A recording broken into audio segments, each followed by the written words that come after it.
Olá, queridos amigos do canal Rosângela, serva do Senhor. Graça e paz da parte do Senhor e Salvador Jesus Cristo a cada um de vocês, a sua família. Que Deus possa estar realmente em nossos corações nessa semana. Que Deus possa nos abençoar grandemente e ricamente. Nós já estamos quase concluindo o guia de estudos provados pelo fogo, a lição da escola sabatina, não é, desse terceiro trimestre de 2022. As coisas estão assim passando muito rapidamente, mas a nossa alegria é porque quanto mais o tempo passa, mais nós estamos bem próximos da volta de Jesus. E ao encerrarmos praticamente esse terceiro trimestre de 2022, nós estaremos estudando, né, no próximo trimestre outro guia de estudos. E a vida é assim mesmo, né? Nós sempre terminamos um ciclo, iniciamos outro ciclo. E nós temos que agradecer a Deus. Então, nós temos aqui a lição de hoje, a lição de número 12. Graças a Deus, nós vamos participar de um tema muito relevante: morrer como semente. Que coisa interessante, né? A proposta de Deus para cada um de nós. Então, nós vamos orar para realmente pedir iluminação do Espírito Santo para esse estudo. Oremos então. Bendito Deus e poderoso Pai, nós glorificamos o Teu nome. Nós louvamos o Teu nome, Senhor, porque o Senhor é bom e as Tuas misericórdias duram para sempre. Muito obrigada, porque o Senhor nos tirou das trevas para a Tua maravilhosa luz e nos fez o grande convite para sermos os atalaias dos muros no tempo do fim, para pregar o santo evangelho, para que possamos muito em breve receber Jesus nas nuvens dos céus. Abençoa esse estudo das Santas Escrituras, toca os meus lábios com brasas vivas e abençoa cada pessoa que vai assistir, que o Espírito Santo os guie para a eternidade. Em nome do Pai, do Filho e do Espírito Santo. Amém. Então, queridos, morrer como semente é um título assim um pouco inusitado, mas que faz uma menção parabólica, ou seja, se refere basicamente a uma parábola, uma linguagem que Jesus sempre usou, né, nas Santas Escrituras. E o verso para memorizar está aqui no livro de João, no capítulo 12 de João. Nós vamos ler no versículo 24, que diz: em verdade vos digo, se o grão de trigo caindo na terra não morrer, fica ele só, mas se morrer, produz muito fruto. O que Jesus quis dizer, se o grão de trigo? Nós sabemos que nas nossas escolinhas, quando nós estamos lá no ensino fundamental como professora, muitas vezes as crianças traziam o grãozinho de feijão e ali a professora molhava uma pequena porção de algodão, colocava aquele grãozinho de feijão lá dentro e ali fechava aquela porçãozinha de algodão, colocava num vidrinho para que as crianças fossem acompanhando o desenvolvimento daquele pequeno grão de feijão. Assim também, queridos, Jesus faz analogia aqui com o grão de trigo. Ele também precisa morrer para que ele possa o quê? Renascer. Qual é a analogia? Qual é a lição que nós tiramos daqui? Que nós, como cristãos, a nossa vida cristã só vai cada dia crescer na graça quando nós morremos para o nosso próprio eu, para a nossa vontade, para os nossos desejos, para os nossos planos que às vezes são contrários à vontade de Deus. E aqui nós vamos ver, o articulista ele diz: Jesus descreveu um grão de trigo morrendo e fez uma analogia fascinante dessa figura com nossa submissão à vontade divina. Por quê? Primeiro existe a queda, ou seja, aquele grão, ele é jogado lá realmente aonde? Lá na cova, não é? Para que ele possa realmente nascer. Ou seja, o grão cai do talo do trigo, não tem controle sobre onde nem quando ele vai cair. Também não tem controle sobre o solo que o circunda e o pressiona. Em segundo lugar, existe o que? A espera. Ele, para germinar, demanda um tempo para que essa germinação realmente aconteça. Ou seja, uma vez no solo, ele não sabe o que o futuro lhe reserva. Não pode imaginar o que acontecerá, pois é apenas um grão de trigo. E terceiro, existe o que? A morte. O grão não pode se tornar um talo de trigo, a menos que desista de sua situação segura e confortável de grão. Ou seja, deve morrer, isto é, deve abandonar o que sempre foi para que possa ser transformado de semente em uma planta frutífera. Deus também espera que nós sejamos essa grande planta frutífera, ou seja, produzir o quê? Produzir o fruto do Espírito Santo, que é a nossa grande meta, é o nosso grande objetivo. É isso que nós estamos em busca, do batismo da chuva ser hoje sobre nós, para que nós possamos o quê? Produzir o fruto do Espírito Santo.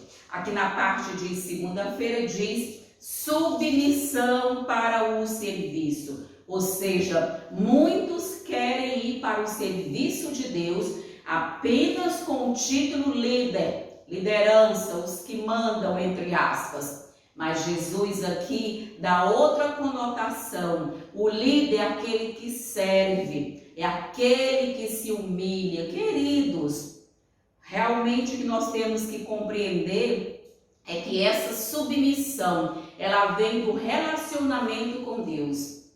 Quanto maior no reino dos céus, mais você é humilde, mais você é aquele que serve. E aqui, Filipenses mostra uma mensagem muito especial para nós. Que mensagem importante há para nós? Jesus nos deu exemplo de humildade. Jesus se tornou menor do que os anjos. Olha que coisa interessante, não é? Ou seja, olha o paradoxo entre Jesus e Lúcifer. Jesus que tinha todas as prerrogativas de Deus, Jesus que é Deus, né? É Deus, é o Deus Filho, Jesus que é a majestade do céu, é o Rei dos Reis, é o Senhor dos Senhores, não achou usurpação que se tornar um de nós e descer uma forma bem menor do que os anjos. Por outro lado, Lúcifer, quando você vai ler lá em Isaías, no capítulo 28,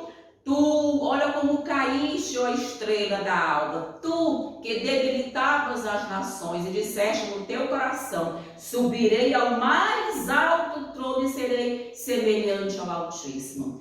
Quando Jesus se humilha para se tornar um de nós, Lúcifer, que era apenas era uma criatura, apenas uma criatura, claro que com suas prerrogativas, não é? Ou seja, ele era ali realmente o anjo cobridor, não é? Estava na presença de Deus, mas ele quis se exaltar acima de Deus. Olha o antagonismo entre Jesus em sua humildade e Satanás em sua exaltação. Os que querem se exaltar serão fulminados e humilhados pela presença de Deus. Porque os humildes é os que vão realmente serem realmente o que? Herdar essa salvação em Jesus Cristo.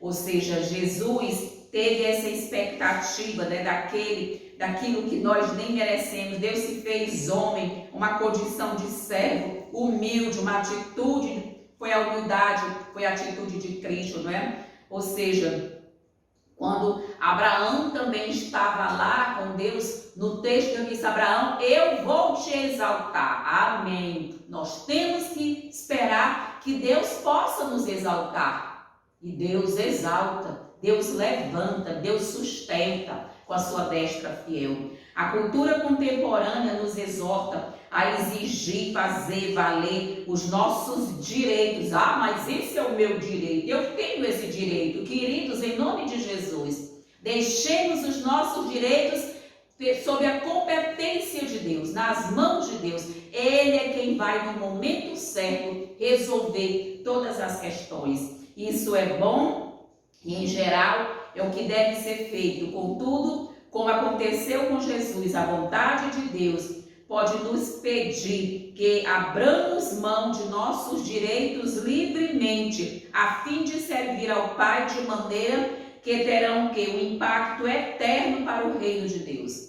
Jesus deixou de ser adorado pelos anjos no céu, veio se tornar menor do que os anjos, adquirir para sempre a forma humana e abrir mão de seus direitos para vir salvar a humanidade.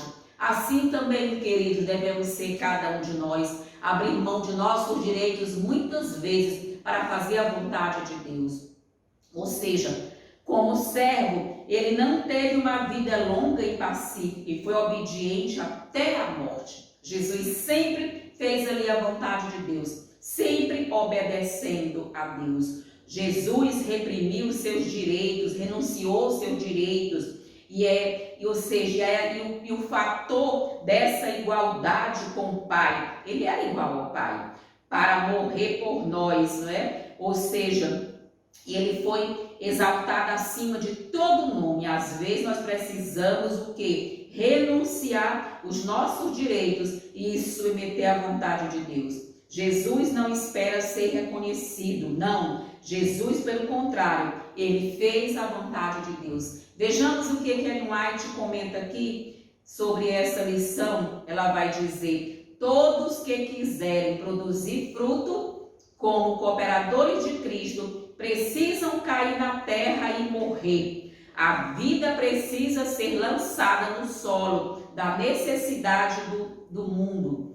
O amor a si mesmo e o egoísmo têm que perecer, mas a lei do sacrifício próprio é a lei da autopreservação. A semente sepultada no solo produz fruto, e este, por sua vez, é plantado. Assim se multiplica a seara, ou seja, a semente enterrada no solo produz muito fruto. E é isso que Deus quer, que nós percamos de vista a nossa própria vida, os nossos direitos, o nosso crescimento intelectual. Claro que quando você fala de humildade, quando fala de esvaziamento do eu, de morte, muitas pessoas acham isso que é um absurdo, porque a cultura atual é ter mais, crescer mais nas glórias desse mundo. Não nos esqueçamos do que diz lá Romanos capítulo 12, não é? De 1 até o 3. E não vos conformeis com este século, mas transformai-vos pela renovação da vossa mente. Iremos ver um pouquinho mais adiante também. Ellen White continua dizendo: Paulo nos admoesta: não tende em vista somente os seus próprios interesses, mas também os dos outros. Às vezes eu me pego até numa briga, numa cana de braço, para defender o direito dos outros, para defender a integridade dos outros, para defender a entrada dos outros no reino dos céus.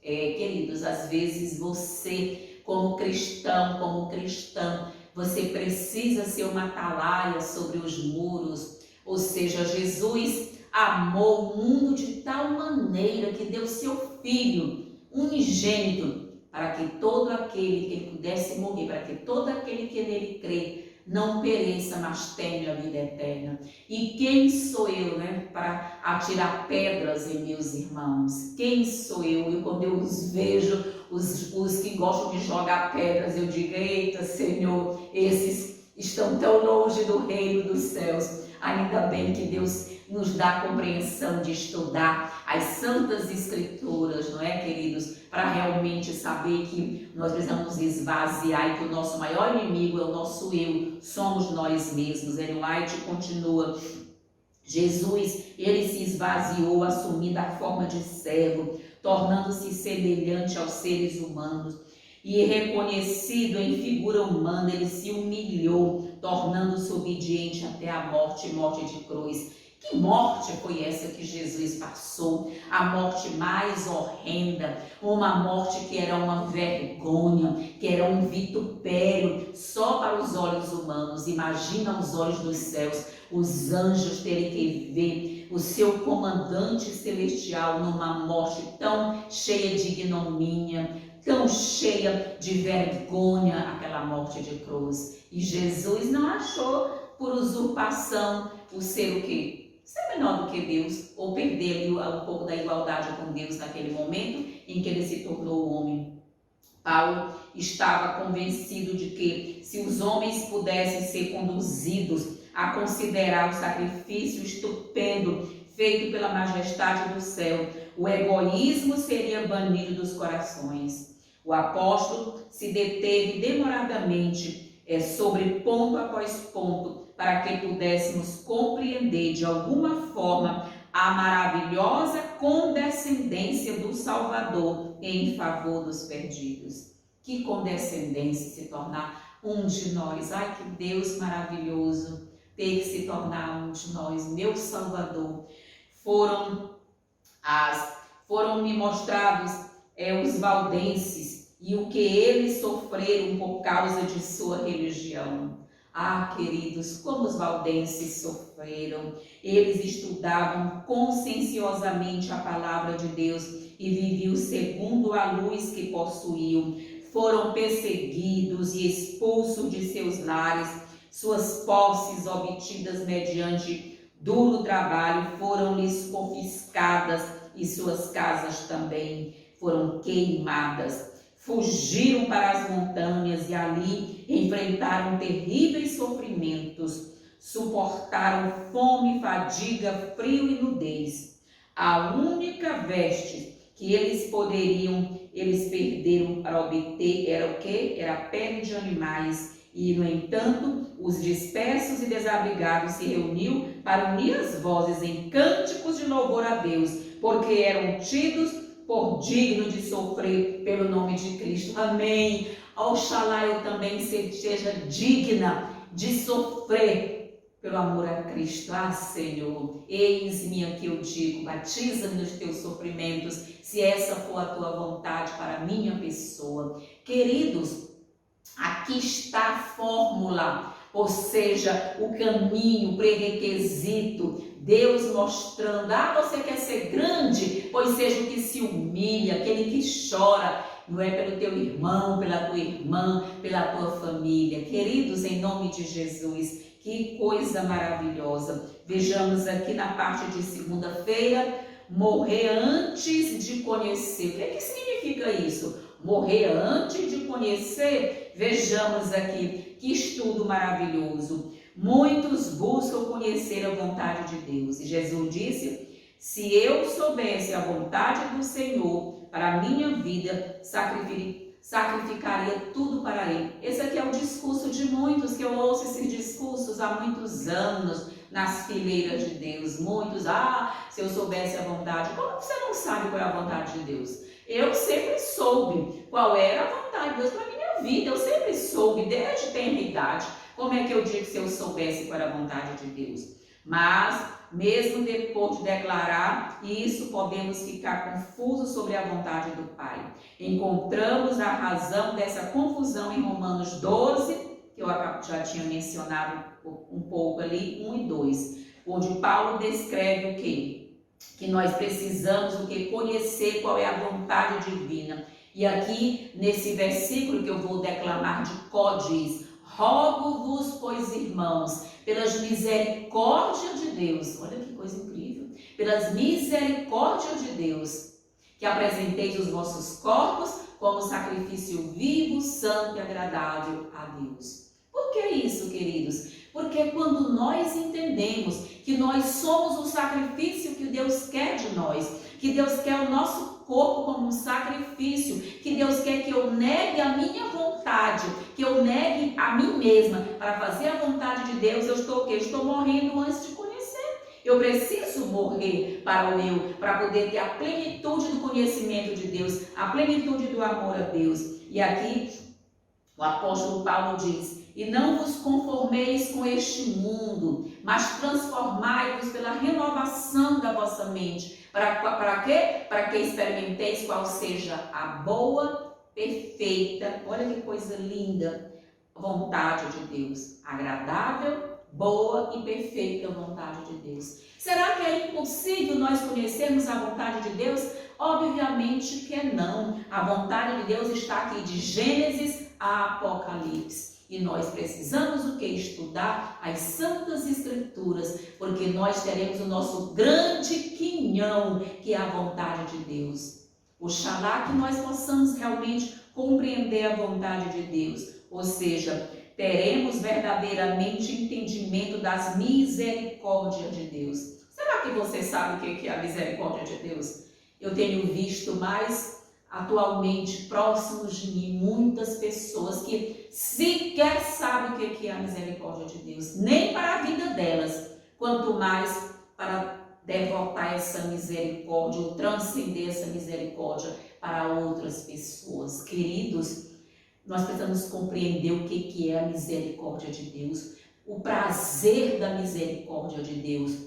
Deus tem prazer em perdoar-nos os nossos pecados. Querido, que coisa mais linda é compreender o amor de Deus, é compreender o pecado na vida do pecador. E eu fico muito feliz que quando Jesus realmente está lá intercedendo por nós, Deus analisa o pecado na vida do pecador, numa análise mais complexa, em sua situação, em seu contexto macro. Deus vai ver por que aquela pessoa caiu naquele pecado, a liberdade que ele teve de escolher ou não, as consequências, ou seja, todo o seu contexto familiar anterior, o seu contexto genético.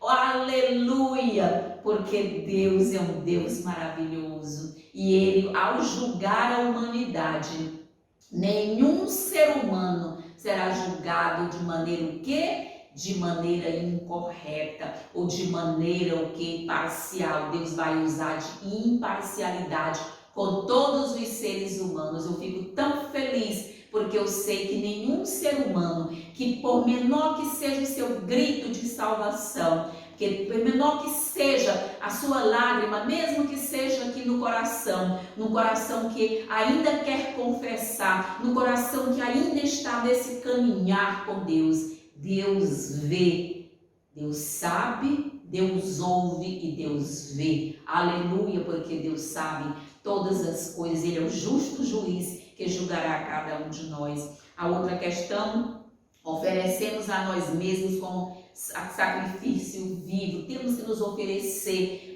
como sacrifício vivo a Deus. Senhor, qual é a tua vontade? A minha vontade é essa, Senhor. Mas e qual é a tua vontade? Senhor, que a tua vontade seja o quê? Sobrepuja a minha vontade.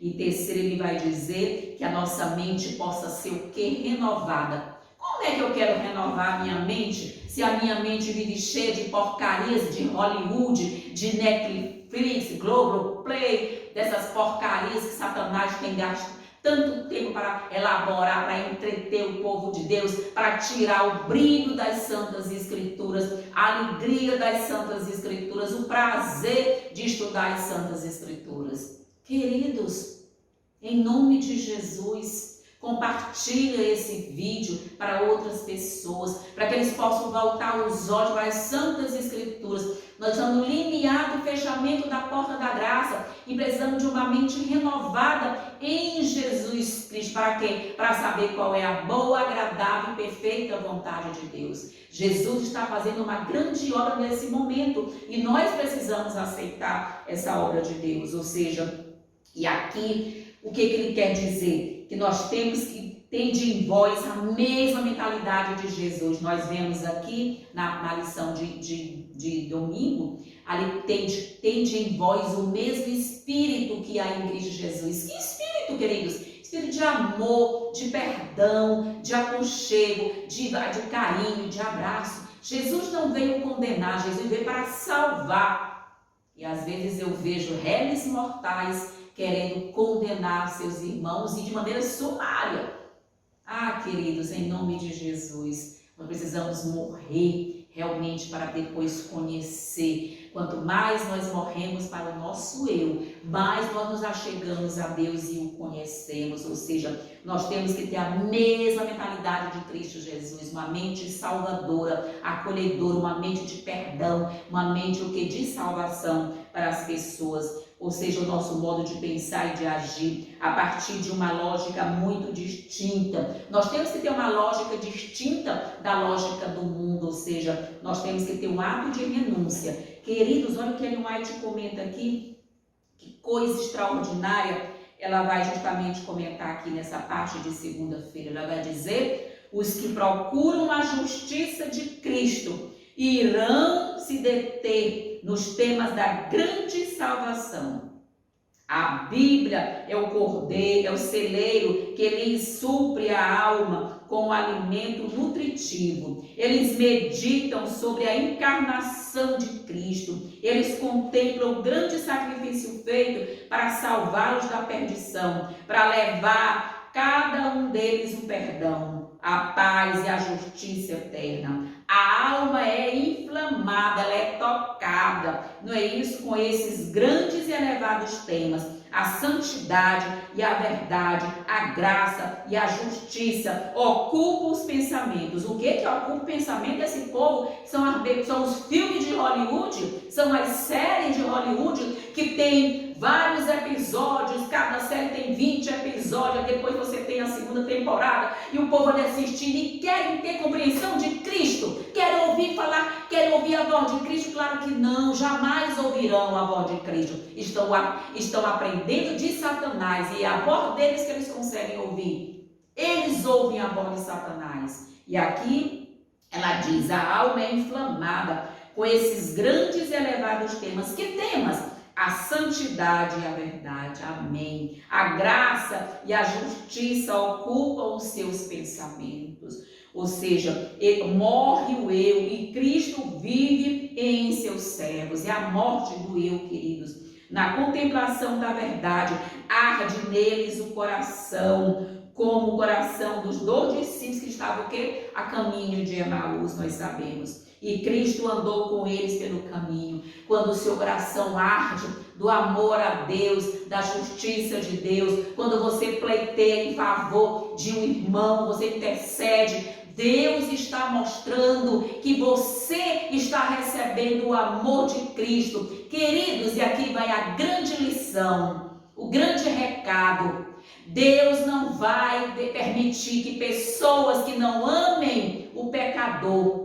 É bom separar o pecado do pecador. Uma coisa é o que o pecado, ou seja, o ato em si, outra coisa é o pecador. Aqueles que não amam o pecador, porque Jesus disse: eu odeio o pecado, mas eu amo o pecador. E de igual modo nós temos que proceder assim: amar o pecador, orar por ele, lutar pela salvação dele. E aqui Ellen White vai dizer que só receberão a chuva serôdia, que eu já disse aqui e vou repetir: é uma chuva de amor e poder. A chuva serôdia é uma chuva de amor, ou seja, é um banho, é um mergulho no amor ágape, o amor de Deus. Jesus vai colocar em nossos corações o seu amor, para que nós possamos amar as pessoas e salvá-las para o reino dos céus. Nós vamos amar e vamos lutar pela salvação das pessoas. Por isso é preciso que a morte do eu,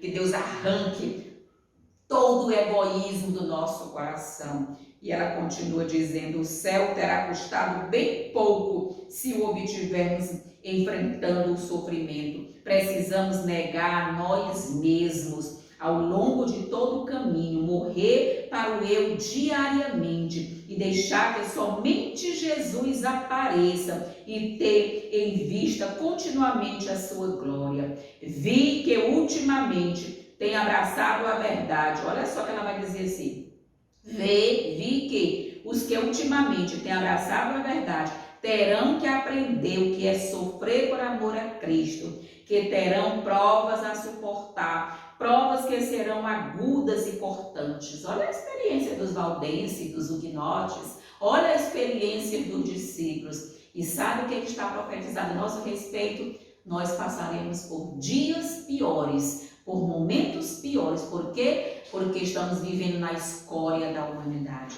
Aqui na parte de terça-feira, disposição para ouvir. Queridos, muitos não querem ouvir. Muitos gostam de muito blá, blá, blá, de muito lê, mas eles não estão dispostos a ouvir a voz da experiência, a voz da palavra de Deus, a voz do espírito de profecia. A disposição para ouvi-la é divina. Só o Espírito Santo pode convencer uma pessoa do pecado, da justiça e do juízo. Então o Senhor veio e ali esteve e chamou como das outras vezes: Samuel, Samuel. E ele respondeu: fala, porque o teu servo ouve. Aqui nós vemos o que? A situação em que estavam os filhos do sacerdote Eli.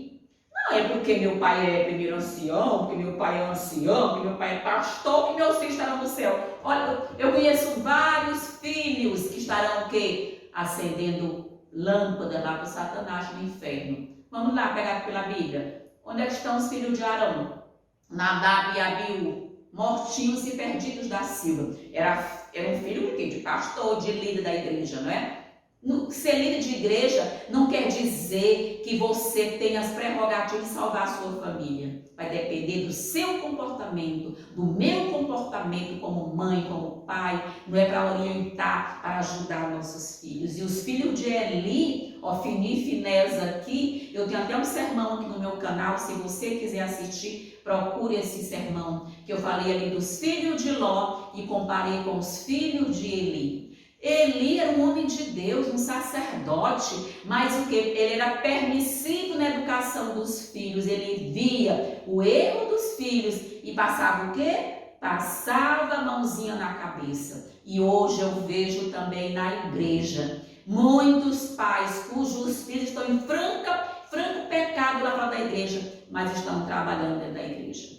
Eu jamais vou permitir, não é? Precisa realmente que as pessoas saibam o que é. Você pode enganar o pastor, pode enganar a igreja, pode enganar cada um de nós, mas você não engana a Deus. E é papel dos pais dizer: não, você está numa vida dupla. Aqui você não pode estar, ou seja, assim, você não pode estar fingindo, não é uma coisa. Você precisa o quê? Realmente criar seus filhos para a glória de Deus. Então, muitos pais, às vezes, fazem vista grossa. É papel dos pais orientar os filhos. E aqui nós vamos ver, eles ou como Eli, não é? E ali Deus levanta Samuel, apenas menos de 12 anos de idade, era um pré-adolescente Samuel, quando Deus conversou com Samuel, e Samuel disse: eis-me aqui, Senhor, fala que o teu servo ouve. Deus constituiu Samuel para ser o quê? Um profeta em Israel, já desde jovem. E os filhos de Eli o que? Morreram. E Eli morreu, caiu para trás, quebrou o pescoço, ou seja, e acabou, não é? Como alguns costumam falar. E acabou quer dizer, e foi-se a glória de Israel, porque os filisteus tomaram, né, a arca da aliança, mataram os filhos do sacerdote Eli, e ele mesmo, quando soube da notícia, morreu. Olha que horror! Essa é uma família que se distancia de Deus. São pais permissivos e nós temos que ter essa lição de não sermos pais permissivos, mas orarmos pelos nossos filhos e ajudarmos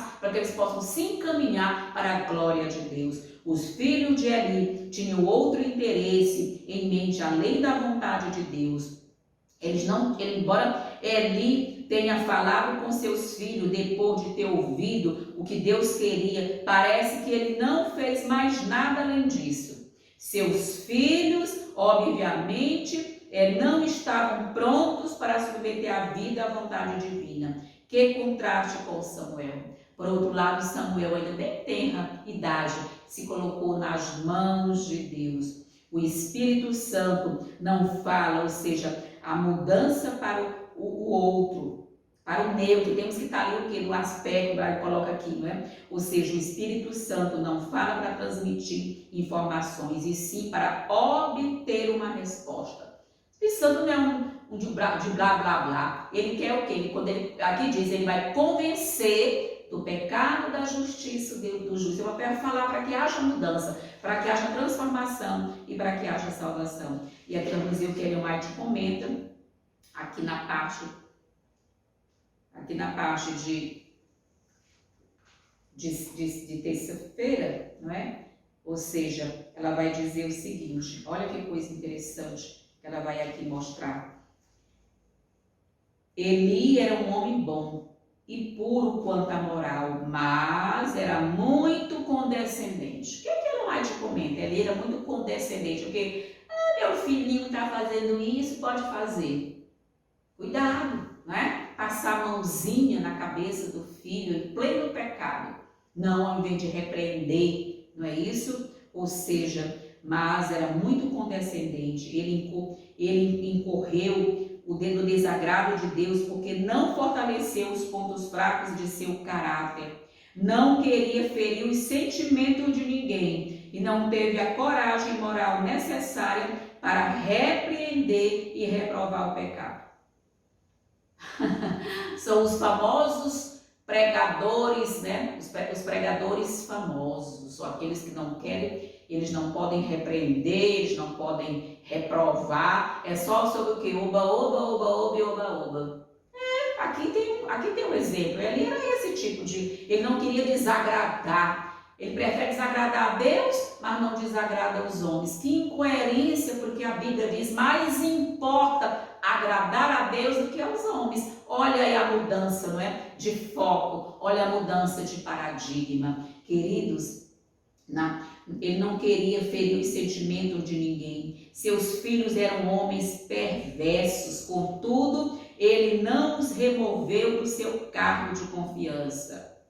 Esses filhos profanaram a casa de Deus. Ele sabia disso e sentia tristeza pelas consequências, pois amava a pureza e a justiça, mas lhe faltava o quê? Força moral suficiente para suprimir o mal, para reprimir o mal. Eu vejo muitos que veem os filhos fornicando, adulterando, em adultério, e eles fazem o que? Vista grossa. Mas está todo mundo fazendo isso. Cuidado com todo mundo, né, querido? Deus sempre tem o quê? A minoria. É isso que Deus tem. Ele amava a paz e a harmonia e tornou-se cada vez mais insensível quanto à impureza e ao crime. Durante os primeiros 3 anos da vida do profeta Samuel, sua mãe lhe ensinou cuidadosamente a distinguir entre o bem e o mal, por meio de todo aquele objeto familiar do que estava rodeado, né? Ela procurou levar-lhe os pensamentos ao seu Criador. Deus deu aos seres humanos olhos para que eles vejam as maravilhas de sua lei. Todos nós devemos vigiar os nossos sentidos. E aqui nós vamos ver o que?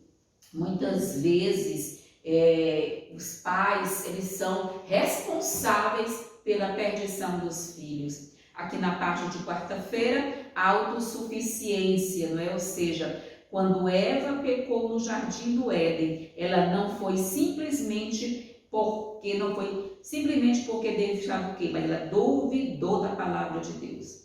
Muitos hoje também, será que Deus vai julgar a si mesmo? Será que as coisas não mudaram? Nós estamos em pleno século 21, queridos, como Satanás, ele é o quê? Ele é sagaz, ele enganou e tem enganado milhares e milhares, milhões e milhões das filhas de Deus serão jogados para fora, porque acham que Deus é obrigado a aceitar o que eles querem oferecer, porque acham que Deus mudou. Queridos, Malaquias diz que Deus não muda. Deus não é menino para estar mudando. Ele sempre quis um tipo de adoração, um tipo de louvor, um tipo de pregação, um tipo de Bíblia. É assim que Deus trabalha. Um tipo de santificação, de consagração. É assim que Deus requer. E aí nós vamos ver o que, quais são as consequências aqui nessa história de 1 Samuel.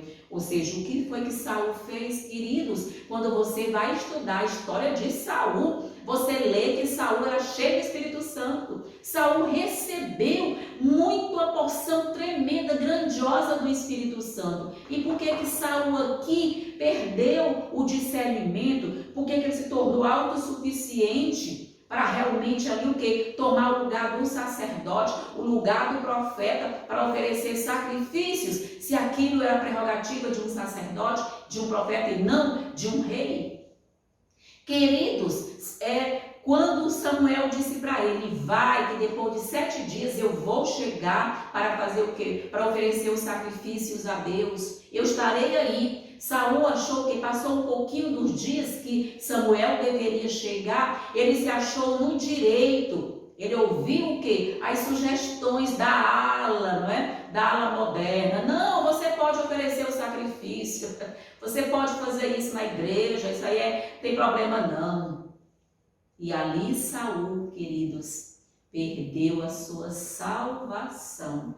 Porque se tornou o quê? Ele se tornou insensível à disposição para ouvir a Deus. Ele rompeu essa disposição para ouvir a Deus. Queridos, e então aqui Saul, ele vai que cada dia mais só caindo em declínio moral e declínio espiritual. Ou seja, ele teve 3 passos, ou seja, Saul disse vendo, ou seja, ele estava vendo a dispersão, e viu que ali estava havendo uma certa dispersão, porque Samuel não havia chegado para oferecer os sacrifícios e o povo já estava querendo se dispersar. E ele se preocupou com isso. Saul mudou o quê?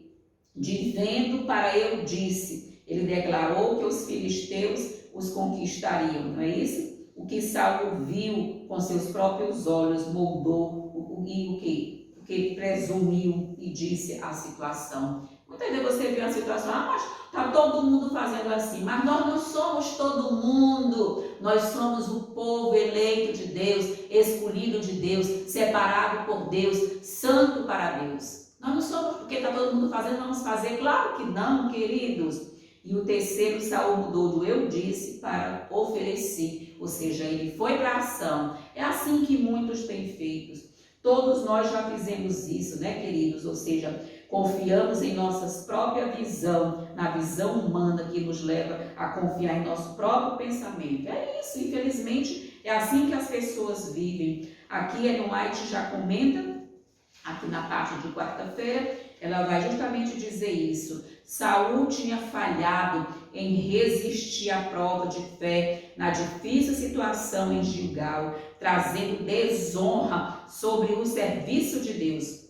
Como eu tenho visto hoje desonra sobre o serviço de Deus. Porém, seus erros ainda não eram irreparáveis. O Senhor lhe daria outra oportunidade para aprender a lição da fé inquestionável em sua palavra e da obediência às suas ordens.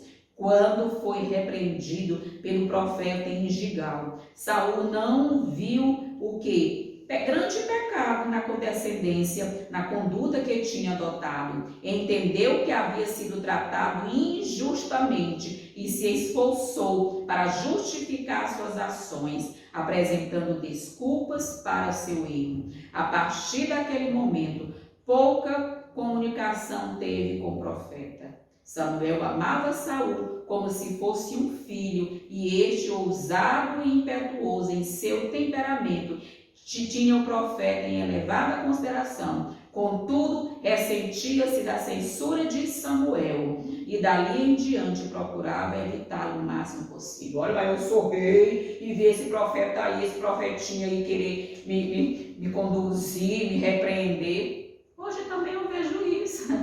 Eu digo, oh meu Deus, que pena, né? Ah, mas você sabe com quem você está falando? Eu sou fulano de tal, eu não quero ser repreendida por uma irmãzinha como você. É isso, queridos. Olha, eu sou ancião da igreja. Será que eu não tenho um conhecimento mais do que essa irmã? Queridos, em nome de Jesus, quando eu tenho visto assim, Queridos, a repreensão ela é divina, a admoestação, a advertência, são todos divinos, né? E está escrito, bem-aventurado aquele que ouve, né, as repreensões, as advertências, né? Confessa os seus pecados. E aí nós vamos concluir aqui na parte de quinta-feira, queridos, de maneira assim extraordinária. Vejamos aqui que realmente substitutos. Como eu tenho visto substitutos de Deus na igreja. Uma certa vez eu fiz uma viagem e quando eu cheguei lá nesse determinado lugar, eu vi tanta injustiça que eu tive que bradar. Eu bradei uma frase. Eu disse, eu gostaria tanto de falar com esses homens que são maiores do que Jesus Cristo. Aquele meu texto, essa minha frase, causou um alvoroço que logo me levaram para falar com aquele grande líder daquele grande espaço. E ali eu entrei e disse, você não está agindo como Jesus agiu e como Jesus agiria. Que tipo de líder é você que assim procede? E ali mostrei os problemas, né, que estavam acontecendo com um grupo de pessoas que estavam ali até a passar fome. Queridos, em nome de Jesus, infelizmente, esta é a realidade do nosso século. Nós veremos cada vez mais as pessoas que querem substituir Jesus, tanto na análise, não é? Quanto nas advertências, nas admoestações e nos encaminhamentos para conduzir a obra de Deus. Como eu tenho visto isso?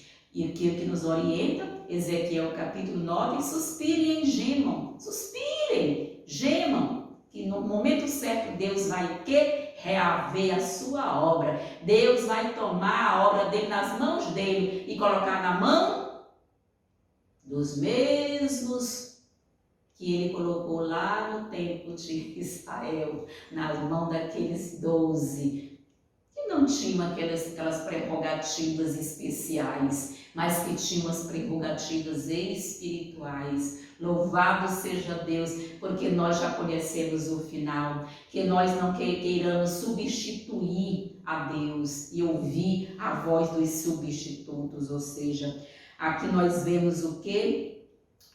A submissão à vontade de Deus é enfraquecida quando confiamos em nossa própria força. Ou seja, também é possível confiar em substitutos de Deus. Algumas pessoas, quando se sentem deprimidas, compram algo que as faça felizes. Outras, quando se sentem assim, elas buscam o quê? A fama. Algumas, quando têm dificuldades com o cônjuge, ou seja, procuram outra pessoa. Ou seja, vejam 3 substitutos que podemos usar no lugar de Deus. A primeira coisa é usar a lógica humana ou as experiências, né, passadas, quando precisamos de uma nova revelação divina. Queridos, tudo já está aqui escrito. Bíblia e espírito de profecia, ponto final. Outra coisa é bloquear os problemas de nossa mente quando precisamos de soluções divinas. Eu não vou mais ouvir isso, né? E eles bloqueiam as admoestações, as advertências. E por fim, fugir da realidade e evitar Deus quando precisam da comunhão com Ele para obter o que? Poder divino. E aí nós vamos ver justamente o que diz aqui, não é por força. Não. Mas é pelo Espírito de Deus, amém. Esse é o nosso quinhão. Deus vai fazer a obra dele. A obra é de Deus, não é minha, não é de A, não é de B. Essa obra é de Deus. Ou seja, o que o Espírito de Deus estaria em Zorobabel, né? Nós vimos aí a questão, porque ele estava ali fazendo aquela obra, para que aquela obra fosse concluída. Não é por força, vamos lutar. Teve tanta perseguição, aquela conclusão daquela obra, não é? Os inimigos se levantando, igual modo também hoje você vê os inimigos com a bandeira levantada aos milhares. E o que está dito? Temos mais a temer do de dentro da igreja do que do de fora. mais a temer. E ali a oposição vinha de quem? Do próprio povo de Deus. Claro que o Deus tinha se aliado com outras forças externas. O mesmo vai acontecer em nossos dias. E eu vejo isso em minha própria pele. Eu sinto isso na pele. Temos mais a temer de dentro do que de fora. Quem disse isso não fui eu, mas o Senhor, por meio de Ellen White, o espírito de profecia. E o Espírito do Senhor está conosco, não é? Para nos proteger nas atividades cotidianas. Ali Deus mostrou que estava conduzindo aquela obra e que Zorobabel não tinha que temer ali o que? As adversidades, os inimigos e os perseguidores, mas olhar firmemente para Jesus. Deus não evitou a oposição à construção do templo, nem poupou Zorobabel do estresse de lidar com isso. Mas o Senhor nem sempre nos protegerá da oposição. Mas quando ela surgir, Deus pode usá-la como crisol, a fim de nos ensinar a depender de Deus. Eu senti isso. As perseguições que eu sofri, para mim, foram um crisol. Como eu renasci das cinzas, tipo com fênix, com outro entendimento, né? Que bom! E aqui, na quinta-feira, nós vamos ver aquele que perde de vista sua inteira dependência de Deus, certamente cairá. Como eu tenho visto aos milhares caindo, grandes estrelas que estávamos acostumados a admirar e alguns até a reverenciar, se espatifando no chão. E outras irão também cair. Está profetizado. Porque buscam o que é a independência de Deus. Ou seja, contentemos com os que são mais fortes que nós. Satanás e seus anjos estão continuamente nos assediando com tentações e é impossível para nós resistirmos em nossa própria força e sabedoria. Coloquem em Deus toda a sua confiança. Quando agem contrariamente, então é tempo de fazer uma parada. Detenhamos a examinar onde estiveram e mudem a ordem das coisas. Clamem a Deus em sinceridade e com fome de alma. Lutem com os poderes celestiais até que alcance a vitória. Coloquem todo o ser nas mãos do Senhor, ou seja, sua alma, seu corpo e seu espírito estejam nas mãos do Senhor e resolvam com seu amorável consagrado Salvador, não é movido por sua vontade, vamos ser regido por sua mão, possuído pelo Espírito, então verão claramente as coisas celestiais.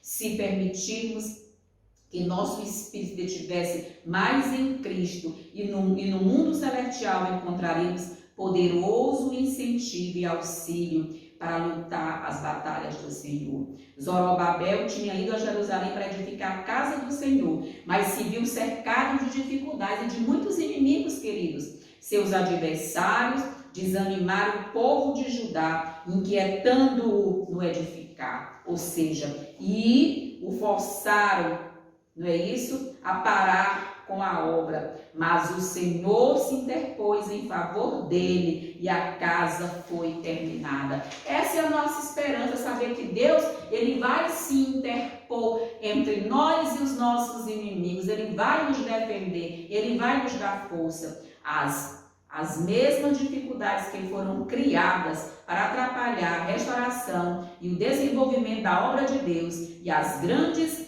montanhas de dificuldades que surgiram no caminho de Zorobabel serão enfrentadas por todos os que hoje são leais a Deus e sua obra. Mas vamos enfrentar. Eu já enfrentei bastante. Mas eu sei que ainda vou enfrentar. Ou seja, muitas invenções humanas são usadas para executar planos segundo a mente e a vontade de indivíduos com quem o Senhor não está trabalhando. E como eu tenho visto homens com quem o Senhor não está trabalhando, eu fico olhando para Deus. Digo, ô Senhor Jesus, tem misericórdia. Eu vejo tantos planos de homens que não estão trabalhando para Deus. Só nos resta o quê? Orar. Saber que na hora certa Deus vai intervir. E esses homens que se dizem os grandes líderes da obra de Deus serem todos vomitados pela boca do Deus vivo.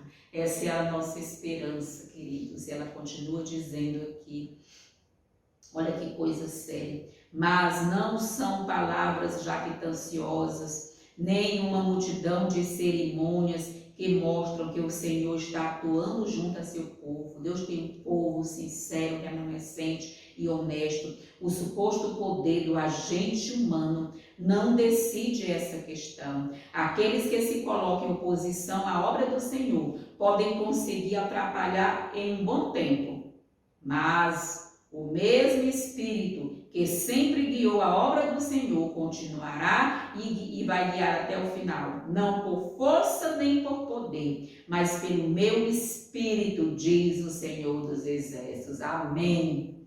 Não por força nem por poder, mas pelo Espírito de Deus, a obra de Deus será concluída. E aqui estão as minhas mãos, aqui estão as nossas mãos para ajudar na conclusão da obra de Deus. Que Deus possa realmente nos coroar de êxito, de esperança, que nós possamos jogar nossa autossuficiência por terra e possamos confiar no único e verdadeiro Deus, no Espírito Santo que há de conduzir o povo de Deus ao porto seguro. Que Deus abençoe você e sua família. Mais uma vez eu peço, se inscreva em nosso canal, compartilhe esse vídeo para outras pessoas, porque esse vídeo é um estudo bíblico das Santas Escrituras por meio desse guia de estudos da lição da Escola Sabatina. Que Deus nos ajude e nos abençoe. Amém. Aleluia.